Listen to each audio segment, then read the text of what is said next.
Hi, everyone. Welcome to our webinar. We hope that this will be a great summary of cardiovascular genetics designed to provide genetic professionals with some of the necessary tools for offering cardiogenetic counseling and testing. As many of you know, Ambry has recently relaunched 10 cardiovascular genetics panels for inherited arrhythmias and cardiomyopathies, in addition to our previous TAAD Next panel for aortopathies. Before I take up too much time, let me introduce our speaker. Amy Sturm is a genetic counselor at the Division of Human Genetics at Ohio State Wexner Medical Center in Columbus, Ohio. She's a graduate from the University of Michigan Genetic Counseling Graduate Program, and she has been working in cardiovascular genetics since 2004. She provides genetic counseling services for patients with all types of hereditary cardiovascular diseases. She was a co-founder and one of the two first co-chairs of the Cardiovascular Genetics Special Interest Group of NSGC. And in 2008, she co-chaired the NSGC short course, Taking Heredity to Heart, Cardiovascular Genetics and Overview. She's recently been appointed to the ClinGen Cardiovascular Domain Channelopathy Subcommittee. I also wanted to let everyone know that we're going to be having another webinar March 18th at the same time as this one, where we'll present an overview of Ambry's new cardiovascular panel. So hopefully following this great overview from Amy, that will be a great time to learn more about what Ambry offers. So go ahead and take it away, Amy. Thanks, Melissa. I'd like to start off by just reviewing today's learning objectives. You'll see that I will be describing the basic anatomy and function of the heart. I'll outline the main types of inherited cardiovascular disease, identify the medical and family history characteristics suggestive of these inherited conditions, and finally, summarize with demonstrating the unique components of cardiovascular genetic counseling within this subspecialty of genetics. So let's begin here looking at the cardiac anatomy and function. There are four chambers of the heart. The upper are the atria, you can see here with my pointer, and the lower are the ventricles. The septum, noted here, is the wall of muscle that separates the left and right side of the heart.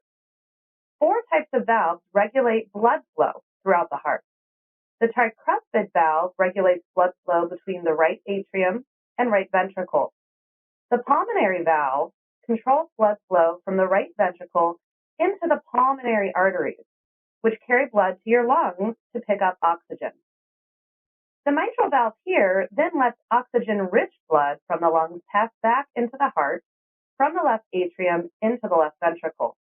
And then the aortic valve, located here at the bottom of the aorta, opens the way for this oxygen-rich blood to be pumped from the left ventricle into the aorta, the body's largest artery, where it is delivered to the rest of the body. Here we have the circulatory system, which includes arteries and veins. And arteries carry the oxygen-rich blood away from the heart.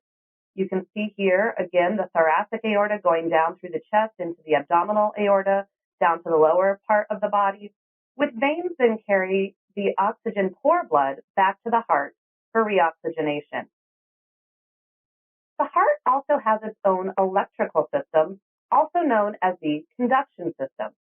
And this is the internal system that controls the speed and the rhythm of the heartbeat, every single beat the heart takes. Sinus rhythm is the normal rhythm set by the natural pacemaker of the heart called the sinoatrial node, located here, also known as the sinus node. And normal cardiac impulses begin here at the sinoatrial node, are transmitted through the atria and down into the ventricles to control the rhythm of the heartbeat. Any problem with any part of this process throughout the atria and ventricles in any part of the conduction system can cause an abnormal heart rhythm called an arrhythmia. Moving on, I'd like to talk to you about a few general rules of thumb when we think about most inherited cardiovascular conditions. So many of them are actually relatively common diseases that you may see in many pedigrees that you take when working with patients. However, with any genetic condition, as always, you're looking for potentially a younger age of onset. You may also see more severe phenotypes. Most of these diseases, by far, are inherited in an autosomal dominant pattern. However, You may only see one case of a condition in a pedigree, and the pedigree may not appear dominant with that disease in every successive generation. And this is because almost every single one of these conditions also displays significant incomplete, age-related, reduced penetrance.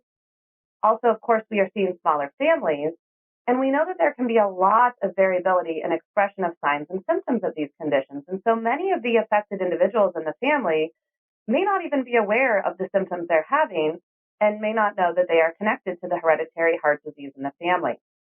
Also, studies have shown that self-reported family history of cardiovascular disease is actually not as sensitive or specific as that reported for cancer. Again, overall, for most of these conditions, when a person has a clinical evaluation for them, it should begin with a full medical history, family history, typically an ECG, which is the electrocardiogram, as well as other targeted cardiac tests depending on the phenotype in question. All first-degree relatives should be referred to a cardiologist for clinical screening, and I will discuss this in great detail for many of the conditions throughout the talk. Genetic testing should be offered to at-risk relatives if a pathogenic variant or variants has been identified in the proband. And we know that a lot of modifiers are in play with these conditions, both environmental and genetic modifiers, relating to how susceptible individual patients in the pedigree may be, as well as their clinical severity. And there is extensive locus and allelic heterogeneity in almost every one of these disorders. These are the common inherited forms of cardiovascular disease I'll be reviewing today: arrhythmias, cardiomyopathies or heart muscle diseases, aneurysms, and familial coronary artery disease, specifically focusing on familial hypercholesterolemia. I won't be able to include congenital heart disease, but just to get it on your radar that we can see this in families with an underlying genetic predisposition as well. So beginning with the arrhythmias, what are the key features of these conditions? Well, they can affect all ages. So you would see these both in a pediatric and an adult setting. They can cause syncope, which is fainting, as well as sudden cardiac death. So they are quite serious conditions. However, there are very effective treatments, and so it is very important to diagnose and identify these conditions and make sure that predictive genetic testing is offered to at-risk relatives. And for most of these conditions, there is genetic testing available with moderate to high clinical sensitivity. Again, these are extremely important to identify because sudden cardiac death, or SCD, can be prevented. So what are these conditions?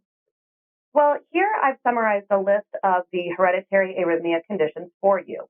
I will be covering today some of the more commonly encountered ones that we see in most inherited arrhythmia clinics: long QT syndrome, Brugada syndrome, and CPVT, or Catecholaminergic polymorphic ventricular tachycardia.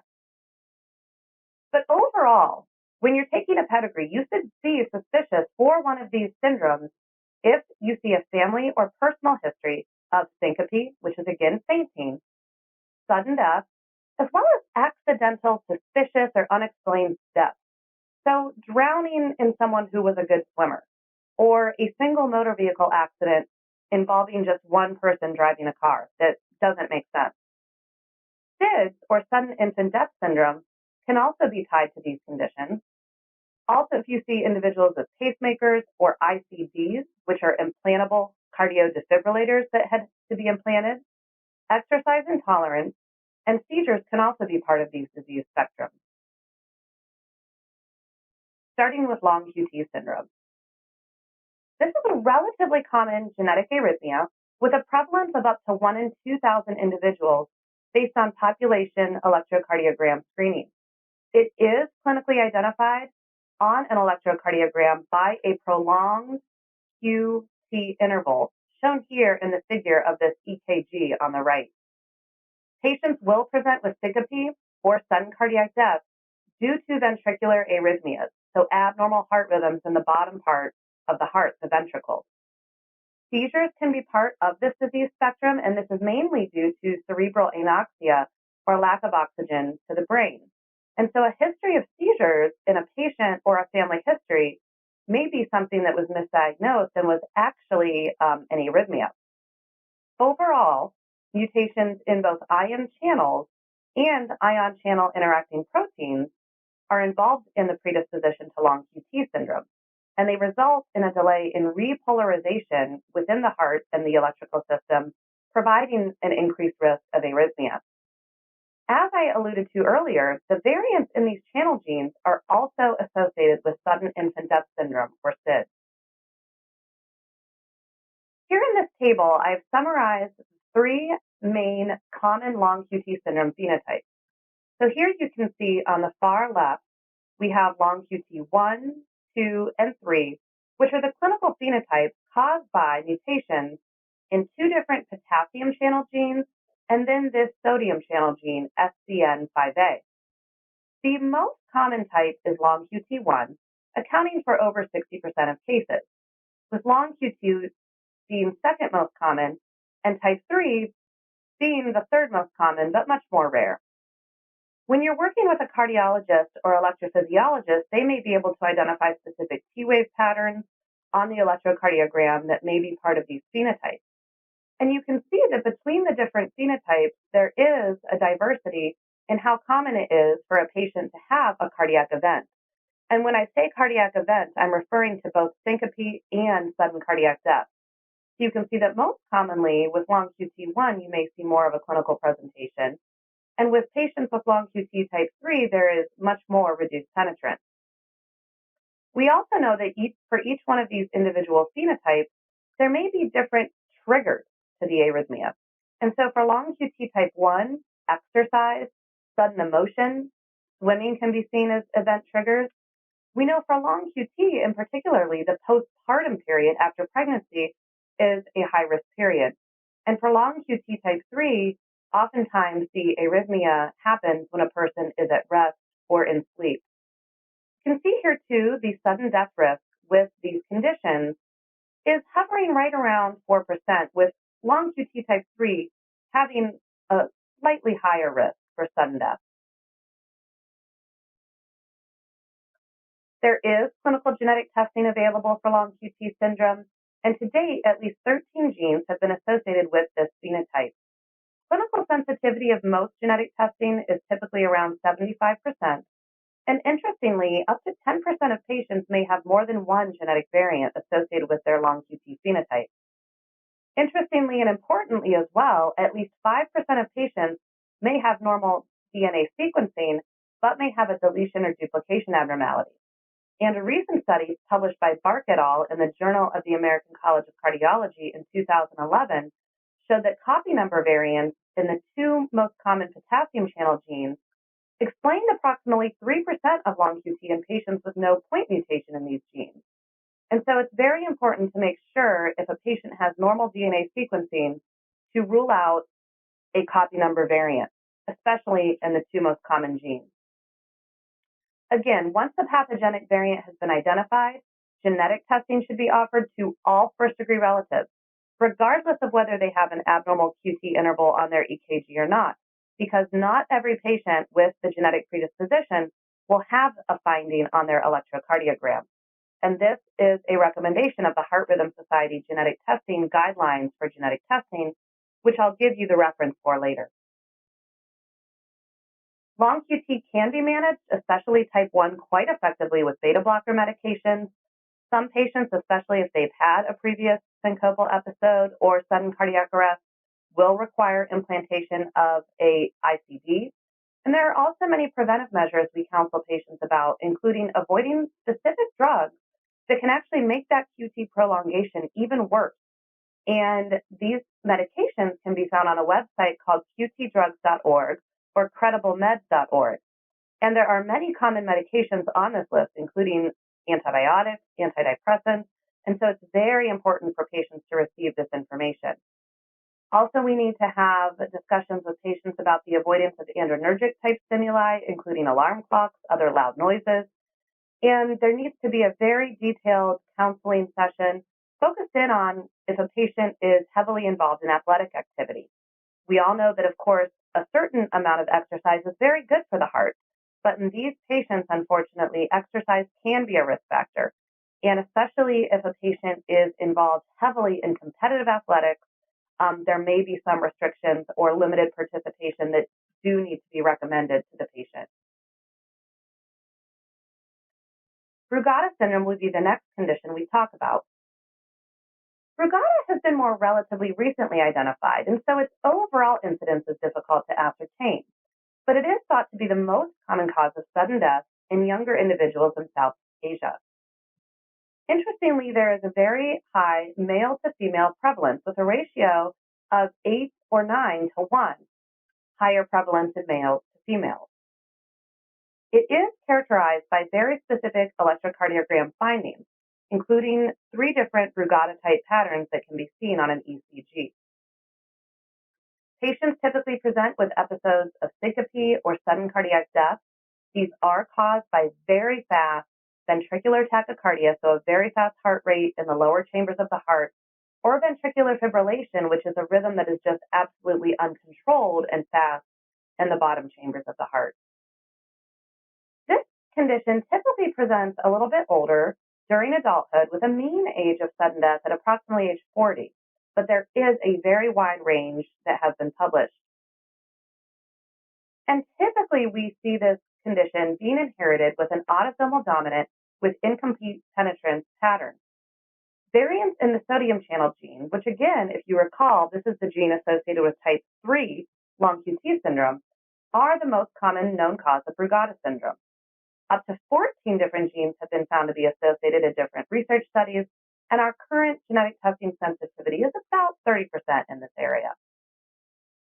Very interestingly, though, there has also been a lot of discussion about a possible complex inheritance model with Brugada syndrome.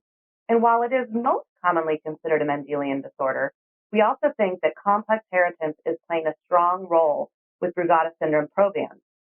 And this is because overall we do see low penetrance. We see many sporadic cases of Brugada syndrome.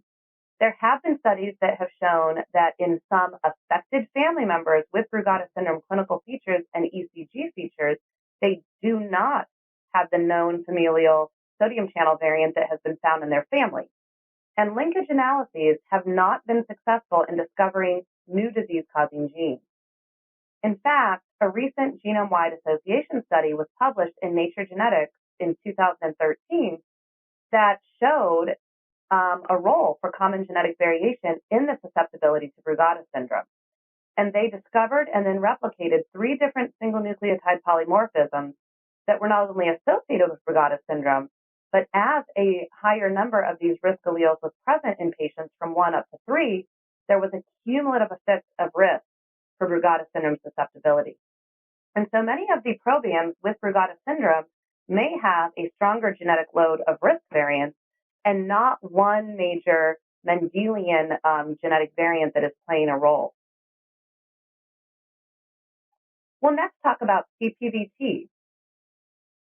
Catecholaminergic polymorphic ventricular tachycardia is a little less common with about 1 in 10,000 individuals affected. Here in the figure, you can see an individual who has undergone exercise treadmill testing. And so this is a person who has been hooked up to the electrocardiogram electrodes on their chest and is asked to exercise on a treadmill. And you can see that in a patient with CPVT, what happens is that when the heart undergoes stress, and this can be emotional stress or exercise-related stress, that individual will have their rhythm go into this polymorphic ventricular tachycardia. You can see here denoted in this rhythm strip. And then when the patient stops exercising, shown here in the recovery phase, that heart rhythm goes back to normal.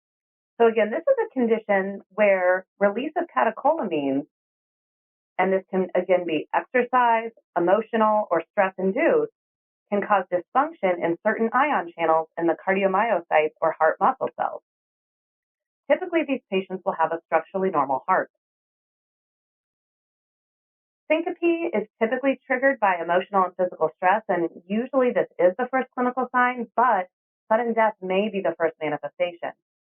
Onset is typically in the first decade of life, so this condition you'll see an earlier age of onset than you would with Brugada syndrome. And if untreated, about 1 in 3 patients will have at least 1 cardiac arrest, and up to 80% will have at least 1 episode of syncope. Also, about 1 in 3 patients who have CPVT will have a positive family history of both premature sudden death or stress-related syncope. However, as you can see, this means that maybe even up to 2/3 of patients may not have a positive family history. And so when you have just an isolated proban that you're suspicious of for this condition, genetic testing would still be warranted. Beta blockers are the preferred therapy, and they should be at maximal dose. And some patients may even require implantation of an ICD, since some patients may still have arrhythmias even while taking beta blockers. By far, the most common gene associated with CPVT is the RYR2 or ryanodine receptor. And this accounts for well over 50% of cases of CPVT, and these are inherited in an autosomal dominant pattern. But there are other genes that have been associated to be found in CPVT patients as well. I'd now like to move on and talk about the cardiomyopathies, which are heart muscle disorders. So overall, these are diseases of the heart muscle itself, the myocardium, and they can cause many different types of issues with the heart muscle. It can become enlarged, quite dilated, it can thicken up, or it can become very stiff. And as this condition worsens in patients, the heart becomes much weaker, it's less able to pump blood, it's less able to maintain a normal rhythm, and this can lead to many downstream medical problems, including heart failure, arrhythmias, and possibly sudden death. It is among the leading indications for heart transplantation, is a major cause of mortality in the United States, can affect all age ranges, and can be acquired, but is also many times inherited. These are the many different types of inherited cardiomyopathy that can be seen in patients. I will be focusing today on the two most common types, dilated and hypertrophic cardiomyopathy. But there are other phenotypes that are very important to be aware of as well, including arrhythmogenic, restrictive, and left ventricular cardiomyopathies. Also very important to note with the cardiomyopathies is that there can be so-called phenocopy conditions, which are cardiomyopathies associated with actual genetic syndromes, such as hypertrophic cardiomyopathy being a part of Fabry disease, Noonan syndrome, and others. And with dilated cardiomyopathy, we can see this condition in many different types of muscular dystrophies. And so it's important that we recognize that in many of these patients with the cardiomyopathies, they may actually have a syndrome at play, which is important to identify because not only may some of these conditions require very specific treatment, but many of them are inherited in different inheritance patterns, such as recessive or X-linked. So starting with dilated cardiomyopathy, or DCM, you can see here in this figure a picture of a normal heart, and then also this picture with this big dilated ventricle, so this left ventricle that's just become enlarged, weaker, dilated, thinner wall, so the muscle is not as strong. And therefore, this left ventricle is less effective in pumping blood, and these patients can develop heart failure and arrhythmias.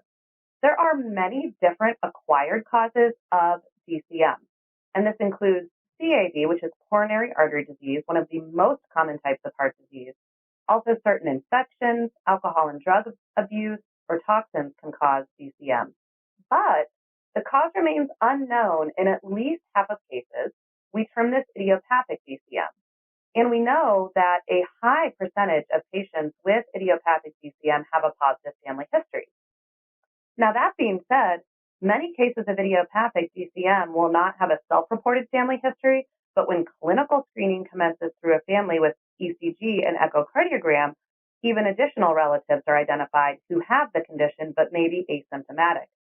And so therefore, the Heart Failure Society of America, in their practice guideline on cardiomyopathy, recommends that a thorough 3-generation pedigree be taken on every person with idiopathic DCM. The genetics of DCM show extensive locus and allelic heterogeneity, and many different types of genes with diverse ontologies can be associated with this disease. Most do lead toward autosomal dominant inheritance, but we can also see recessive, X-linked, and mitochondrial inheritance. And in these patients, you may see extra cardiac features, more syndromic presentations, and potentially even more early onset and pediatric onset. The current clinical molecular genetic testing sensitivity reaches maybe up to 40%, And similar to Brugada, we're beginning to understand that the Mendelian paradigm for DCM, especially cases of what appear to be sporadic DCM, is likely incomplete. This table shows many of the different genes that have been shown to be associated and causative of DCM. And you can see again that there is a diverse ontology with genes associated with the sarcomere, the major contractile unit within heart muscle cells, the cytoskeleton itself, as well as many other different types of genes. Now, a landmark finding that was published in the New England Journal of Medicine in 2012 was that truncations of a protein called titin are a major cause of DCM. And really, this research had never been able to be previously done because titin is the largest protein in the entire human body. And without our newer next-gen sequencing approaches, really the sequencing of this gene just couldn't be done effectively. But this study published research findings in over 300 subjects with DCM compared to about 250 controls. And what they found was that truncating variants, so our nonsense, frameshift, splice site, or indel type mutations in the titin gene, accounted for up to 1 in 4 cases, or 25% of familial DCM. Also, 18% of sporadic idiopathic DCM had a titin truncating variant, but complicating matters, 3% of the controls in this study also had a titin truncating variant. And what we have come to understand is that because this gene is just so large, that it's likely that almost everyone in the general population has at least one titin variant. These variants are still somewhat difficult to interpret, and this is because there are multiple isoforms of titin, there are multiple reference sequences, but we are beginning to learn a lot more about if a titin variant is in a specific location within the protein, that it may indeed have a higher likelihood to be pathogenic. But it's very important to know that titin is an important cause of DCM. With DCM, we do also see incomplete and age-dependent penetrance, as well as a lot of variable expression, both within and between families. And families often demonstrate a very wide range of symptoms, even in close first-degree relatives with the same genetic variant, where you can see very subtly affected individuals with close relatives who may even acquire transplant or have significant DCM with heart failure. We can see a wide age of onset, and so it is important to do pediatric screening with this condition, and this is crucial, of course, to convey in genetic counseling. Hypertrophic cardiomyopathy, it has a prevalence of about 1 in 500, so it is very common, one of the most common Mendelian cardiovascular conditions, and a very important cause of sudden cardiac death in young individuals. It's also the most common cause of sudden cardiac death in young athletes, and the majority of idiopathic forms are genetic. And you can see here the normal heart, and here a heart with hypertrophic cardiomyopathy with this left ventricular muscle just very significantly thickened.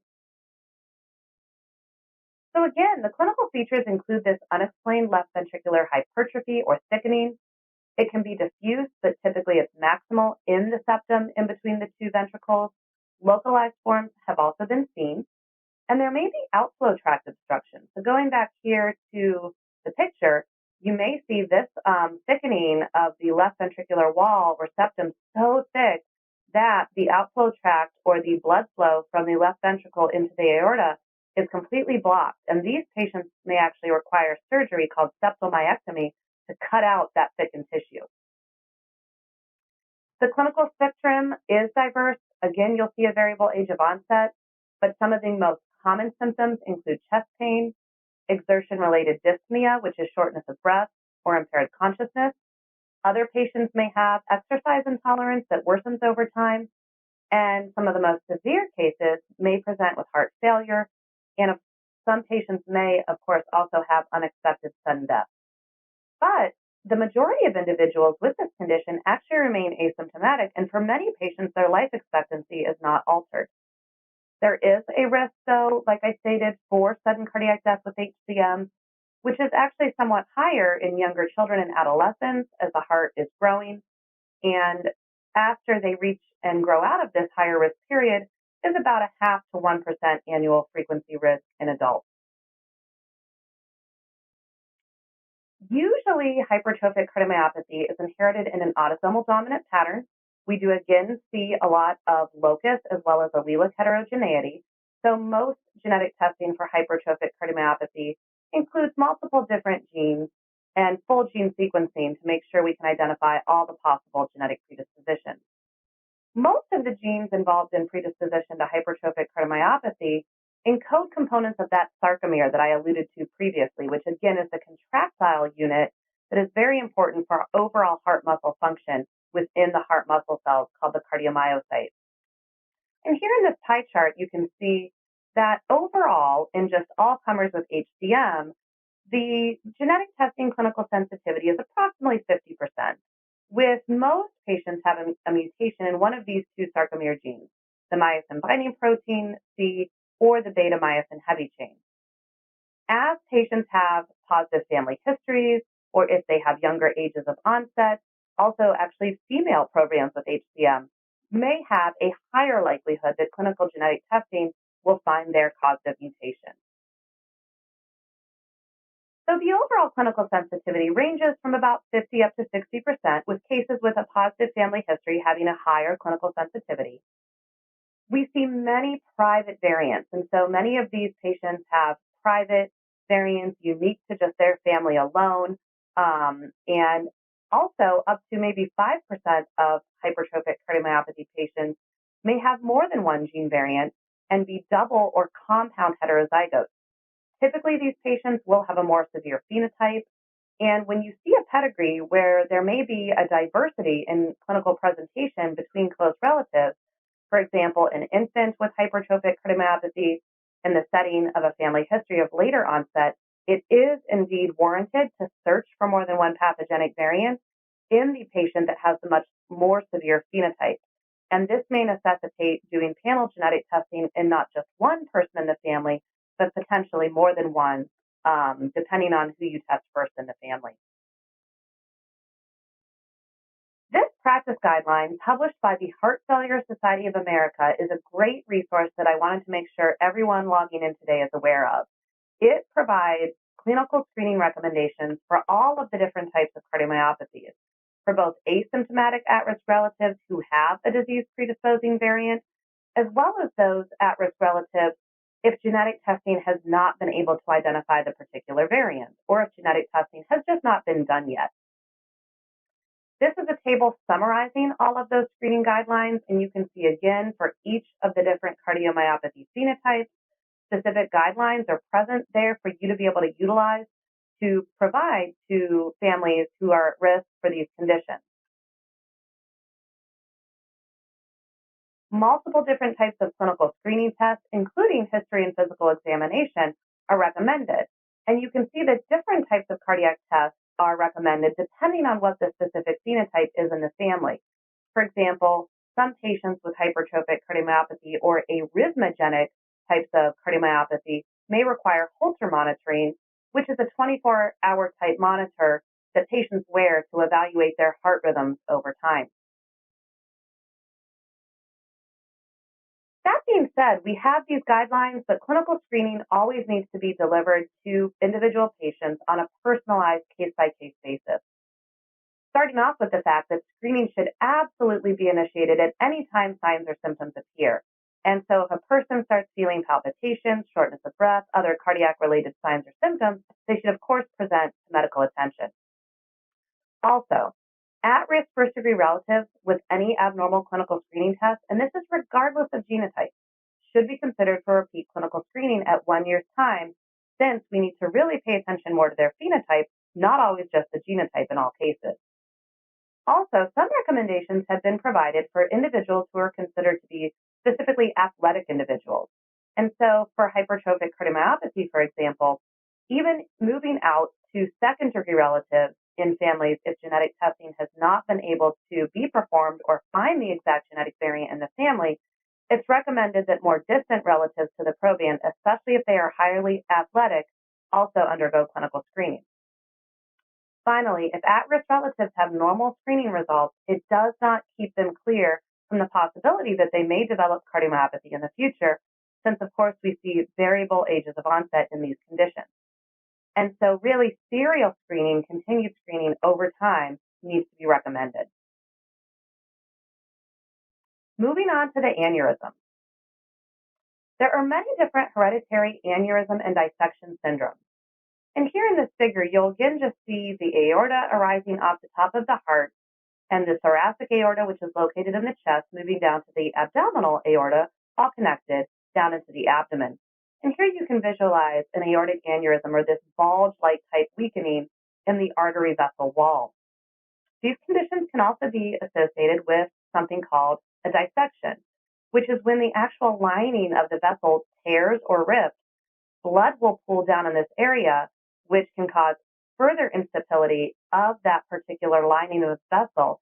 And some of these dissections can be extremely severe and go throughout a lot of the patient's vasculature. So I'll start off by talking about the thoracic aortic aneurysms and dissections conditions. There are non-syndromic cases, and this condition is called familial thoracic aortic aneurysms and dissections, or TAAD. And what we know is that research has shown that if you look at isolated individuals who have a thoracic aortic aneurysm or dissection, 1 in 5 of those people will have an affected first-degree relative and will have this condition called familial TAAD.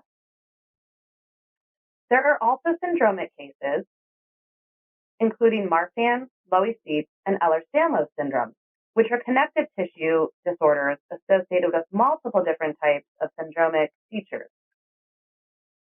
We also know that there is a genetic component to familial abdominal and intracranial aneurysms within the brain, but these conditions aren't as well researched, and for most of the time, there isn't good clinical genetic testing available in today's world.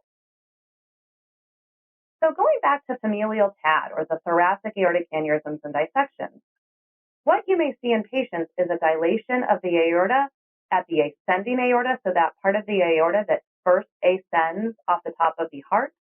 You can also see, though, aneurysms and dissections really throughout the entire ascending aorta, also the descending thoracic aorta, and aneurysms involving other arteries throughout the body. So 12% of families have been shown to have abdominal aneurysms. We also see significant percentage of families with cerebral or brain aneurysms, as well as in their peripheral vasculature. We can also see certain congenital defects like patent ductus arteriosus or bicuspid aortic valves in some of these probands and their families. This is an autosomal dominant condition, and approximately 20% of the genetic causes have been identified thus far. We do see reduced penetrance and variable expression.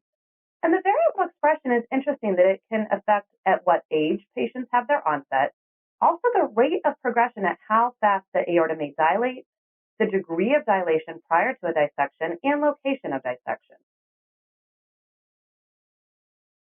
There is specific management that is required for these individuals, including surveillance of the ascending aorta and really the entire aorta, including imaging of the cerebral vasculature.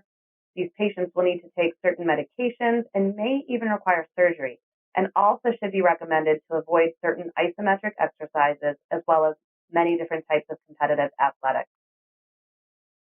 At-risk relatives in these families also need to be screened on a serial fashion, and their ascending aorta, their entire aorta, also need to be evaluated, including potential other types of areas of their vasculature, depending on what is present in their family history.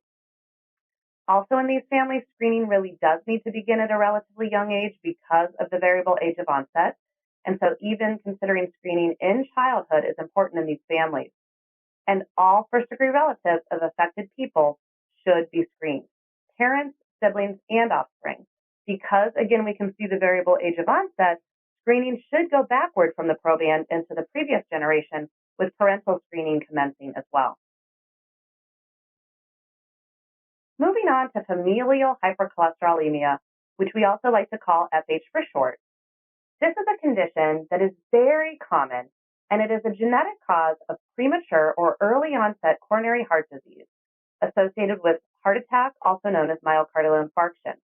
And this is due to the fact that these patients are exposed throughout their lifetime to elevated LDL, or the bad cholesterol, the low density lipoprotein cholesterol from the time they are born. It is an autosomal dominant condition, but we do see a gene dosage effect. And so homozygotes or compound heterozygotes who have two mutations have a much higher LDL level as well as earlier onset of their coronary heart disease compared to heterozygotes. This is a very highly penetrant condition, and it's also very prevalent, with recent exome sequencing studies showing that even approximately 1 in 200 individuals having a variant in the most common gene associated with this condition. Patients who have heterozygous FH have a 20-fold increased risk for early onset heart disease. Many patients, unfortunately, present with heart disease. But what's so important to know is that in properly treated patients, mortality is similar to the general population.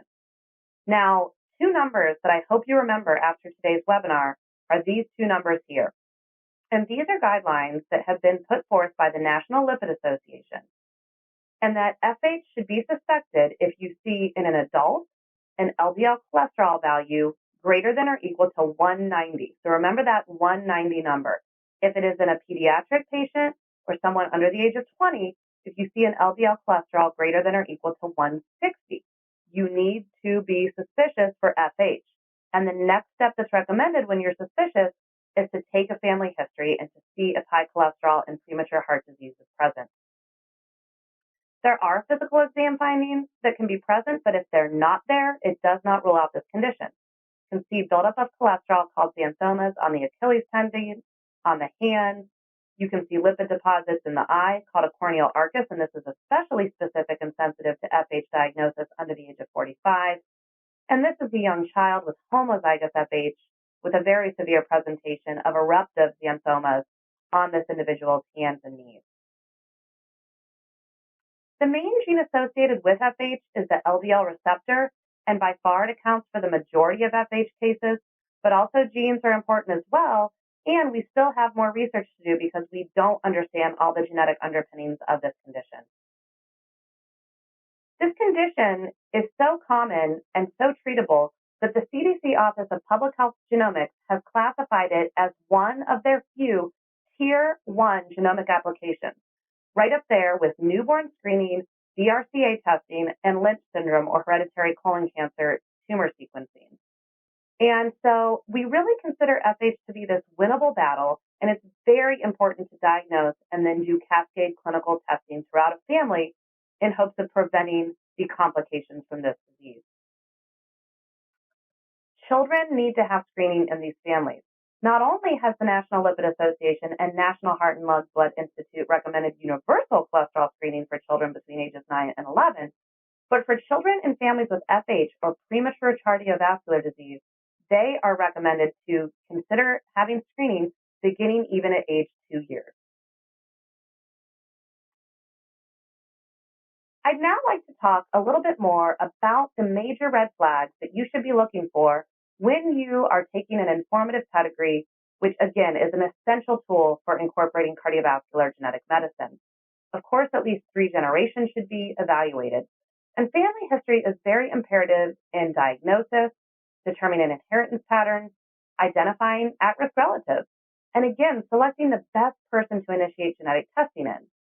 Now, again, remember, family history is great, but again, with self-reported information, it can only take us so far with its sensitivity and specificity.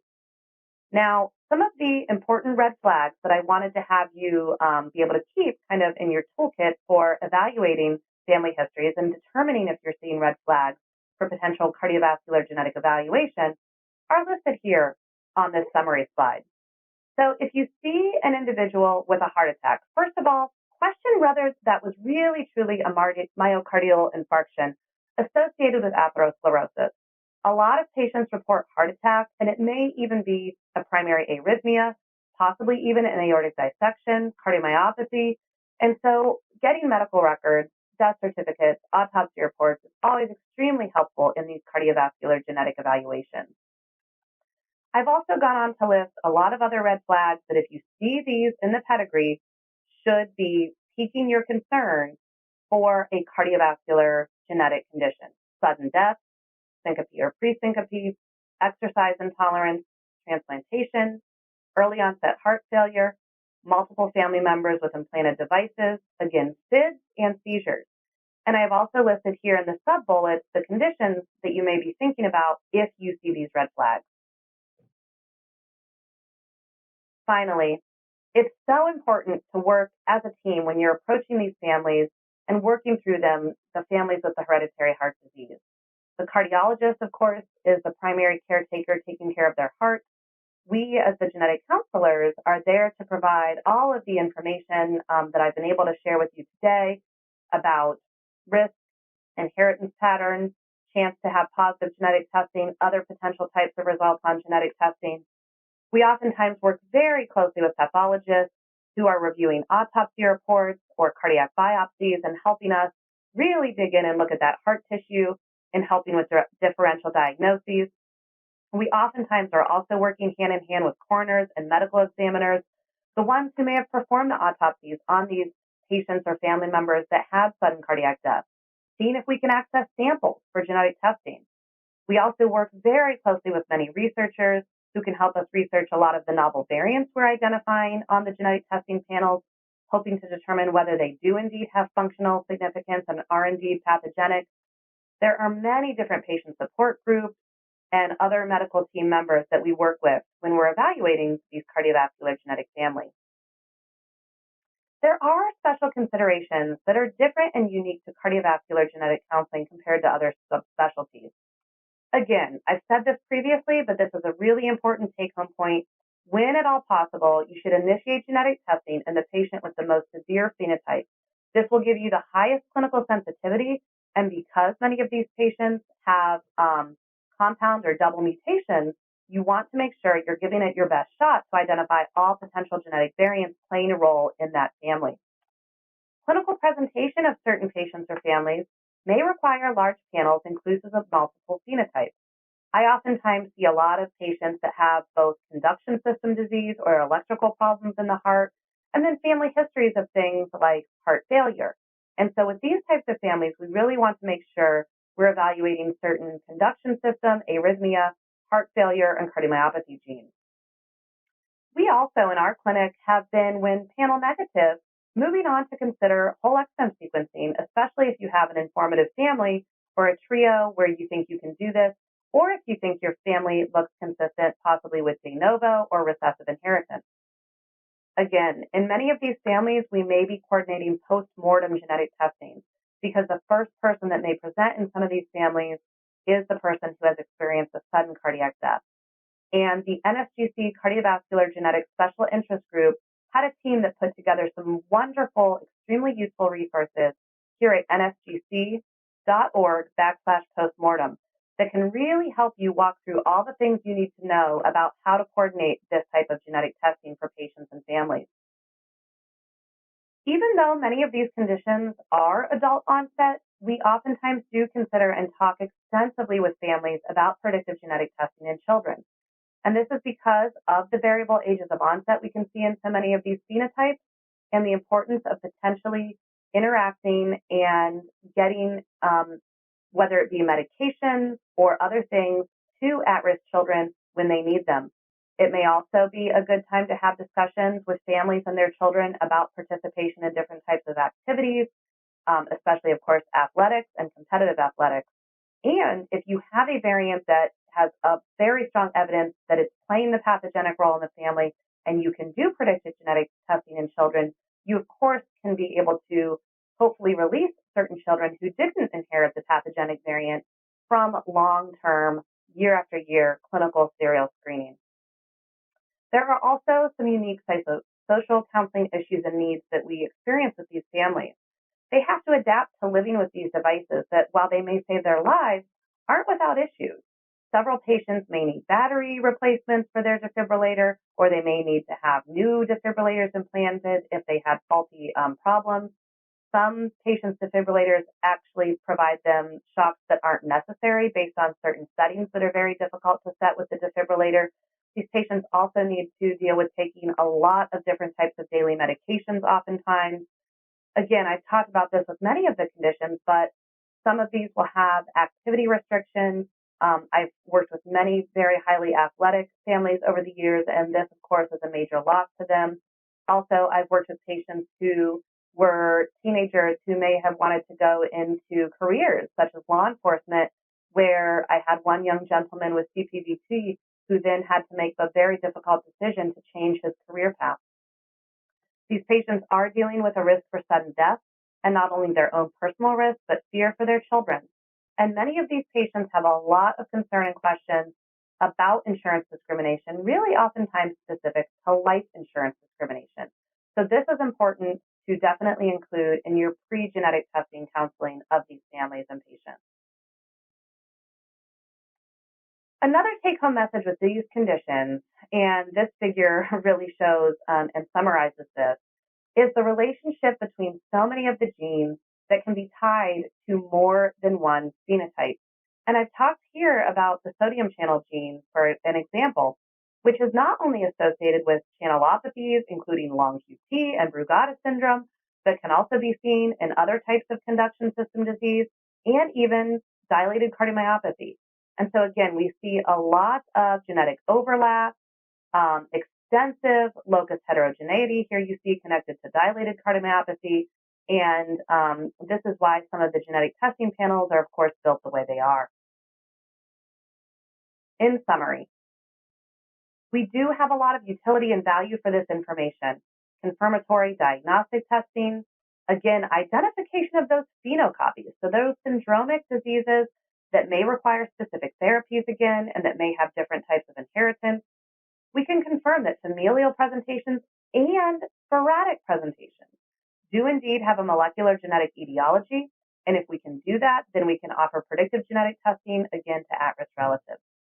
Clinical screening is necessary in all of these families, again, oftentimes with very specific types of screening that needs to be done. We can offer therapeutic interventions in the form of medications as well as devices. Some of these patients will opt for prenatal or PGD, and we know that early identification of those at risk can be life-saving. If you want to start providing cardiovascular genetic services, this is a nice list that you can provide to potential referring providers. This again summarizes disorders with genetic testing available. These are the guidelines that I have alluded to throughout my talk, including the Heart Failure Society of America and Heart Rhythm Society guidelines, which give a lot of great information about genetic testing and clinical screening guidelines. Also, I think what's wonderful to know is that our wonderful source, Gene Reviews, has many different write-ups on all of these different inherited cardiovascular conditions, most of which remain very current today. And finally, I'll close with this list of additional resources for you. There are many professional societies. Of course, the NSGC does have its own cardiovascular genetic special interest group, which is a great group for you to join if you want to get started in this area. Patient advocacy organizations for many of the different phenotypes, as well as registries. So thank you very much for your attention today. Okay, great. I think that's all we have time for. So I thank everyone for coming, and a special thanks to Amy for doing a wonderful overview of cardiovascular genetics. I think she achieved a huge feat in just an hour. So thank you, everybody. Thanks.